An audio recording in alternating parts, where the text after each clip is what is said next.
ગીર સોમનાથ જિલ્લા સેવા સદન ખાતે આજે આશા વર્કર બહેનોએ પોતાની પડતર માંગણીઓને લઈને ઉગ્ર વિરોધ પ્રદર્શન કર્યું હતું. રાણી લક્ષ્મીબાઈ આશા યુનિયનના નેજા હેઠળ સેંકડોની સંખ્યામાં એકત્રિત થયેલી બહેનોએ લઘુત્તમ વેતન અને બાકી રહેલા 4 મહિનાના વેતનની ચૂકવણી સહિતના વિવિધ મુદ્દે આક્રમક વલણ અપનાવ્યું હતું. કલેક્ટર કચેરી પરિસરમાં બહેનોએ સૂત્રોચ્ચાર કરી વિરોધ નોંધાવ્યો હતો અને પ્રતિક ધરણા શરૂ કર્યા હતા. આશા વર્કર વંદનાબેન સુતરિયા અને કુડીનારના હંસાબેન રાઠોડે સરકાર સમક્ષ વહેલી તકે માંગણીઓ સ્વીકારવાની માંગ કરી હતી. વહીવટીતંત્ર સામે આશા વર્કર બહેનોની નારાજગીને પગલે કચેરીમાં ભારે ચહેલ પહેલ જોવા મળી હતી. શું નામ છે આપનું? વંદનાબેન સુતરિયા. વંદનાબેન, શું કામ કરો છો? શા માટે બધા એકઠા થયો છો? અહીંયા જે બહેનો છે ત્યાં શેમાંથી આવી રહ્યા છે? શું મુદ્દો છે? આખી વાત કરો. આ બધા આશા બહેનો આરોગ્ય વિભાગમાંથી આવેલા છે. બધા આશા વર્કર અને ફેસિલિટર બહેનો છે. એમના 2023 થી અમારે PMVY ના ફોર્મ ભરેલા છે. અમને ત્યારે બહેનોને કીધું હતું 50 રૂપિયા તમને એક ફોર્મે મળશે, જે અમને કોઈ બહેનોને મળેલા નથી. પ્લસ અમને પ્લસ પોલિયો કરવાનું કહે છે તો અમને અત્યાર સુધીમાં 75 રૂપિયા આપતા હતા, તો અત્યારે અમને 100 રૂપિયા કરેલા છે. તો આવા નજીવા વેતનમાં બહેનો સવારે 7 વાગ્યાથી સાંજે 5 વાગ્યા સુધી કામ કરે છે, તો અમને એનું પૂરતું વેતન મળવું જોઈએ. કેટલા સમયથી તમારી માંગ છે સરકાર દ્વારા? સરકાર દ્વારા માંગ અમારા 2017 થી છે, પણ અમારી કોઈ માંગણી પૂરી થઈ નથી.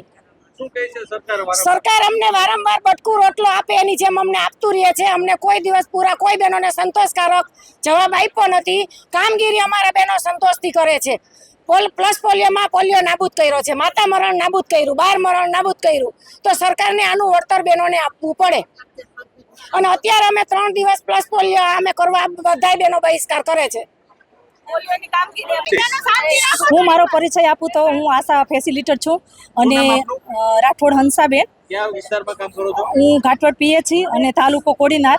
સર, આજે તમે ક્યાં સ્થળે એકઠા થયા છો? એકઠા થવાનું કારણ?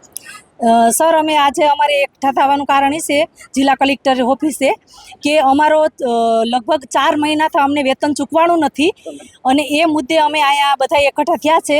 અને પ્રવીણભાઈ રામના માર્ગદર્શન હેઠળ તો અમારા મુદ્દા એ છે કે જે અમારું 4 મહિનાથી વેતન નથી ચૂકવાતું અને ચૂકવાય છે તો પ્લસ બધી શું કહેવાય કે ટુકડે ટુકડે ચૂકવાય છે, અને એનો અમારે એરિયા સ્ટોપઅપ જે 50% છે અને જે 2500 રૂપિયા અમારો વધારો અને બહેનોનો 2000 વધારો, તો એ વળી પાછું 2 મહિના પછી ચૂકવાશે.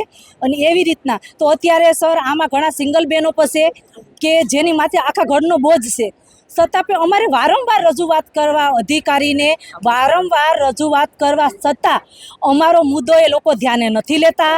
અને વારંવાર અમને એમ કહે છે કે 5 દિવસ પછી થશે, 10 દિવસ પછી થશે, એમના 4 મહિના 6 મહિના એવી રીતનો અમે જ્યારે આવી રીતનો રોજ કરીએ છીએ ત્યારે જ અમારું પાછું મહેનતાણું ચૂકવાય છે. સર, તો આમાં અમારે કેવી રીતના ઘર હલાવવું? અમારી માંગણી એવી છે કે અમારું ટાઈમસર અમારું ચૂકવણું કરે બસ. અને અમારો આ મુદ્દો, અને પ્લસ કે સર